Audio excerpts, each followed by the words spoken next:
if you don't have a lot of money, if you don't have a lot of credit, you're going to have to figure out how to work with the resources you have. So I want to explain the concept of what we call the business bust down. What is the smallest, most minimal viable product or service that you can develop with the resources you have? Let me give you an example of a great business bust down. You may have the ambition and you may have the best barbecue recipe in the world. So your first thought is, and people always tell you, man, you got great barbecue, this is the best barbecue in the world, and you just think, oh yeah, man, I need to go into the barbecue business. So what do you obviously think you want to do? You want to start a restaurant. The restaurant business is extremely risky. You have no money, you have no credit. So that's kind of a challenging deal unless you know how to put investors together and do a bunch of sophisticated stuff. So let's bust the business down. The first thing you have to do is learn how to work with the existing resources you have around you and learn how to work with a very small amount of resources. These are the fundamentals of how you get started and create and actually get to that restaurant.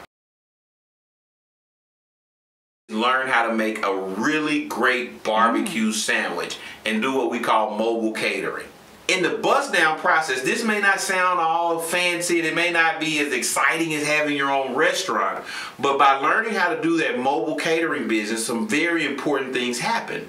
One, you learn how to develop a product. Two, you got to go out and learn how to sell every day. This is the first part of developing a company. Until the sale happens, nothing happens. But now let's go to the next level, which is a catering business. So now you may need a little bit better equipment to move food around. You may need some serving trays. But again, at this level, you can start this business with $50. At the next level, it may take a couple $100. You may need to buy some more equipment, some more serving utensils, but you're only investing about $200 or $300. And what you're doing is taking the money from this operation and now putting it into the catering operation.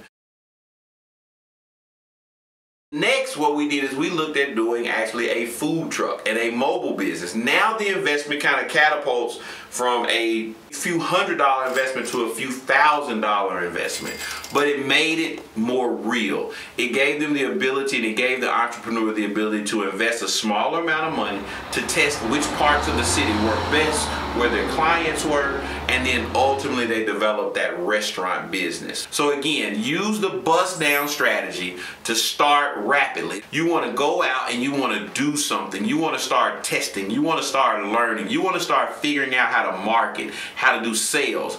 Don't wait until you figure out how to raise thousands of dollars and bring in the right investors and the right time and when you can quit your job. That's all just procrastination. Those are all just excuses. Use the bust down strategy. Figure out how to take that big dream, bust it down into the most simple form, and what's going to happen is you're going to develop that entrepreneurial mentality, and that's how you get to your ultimate dream and to that dream business that you want. So don't forget, use the bust down strategy.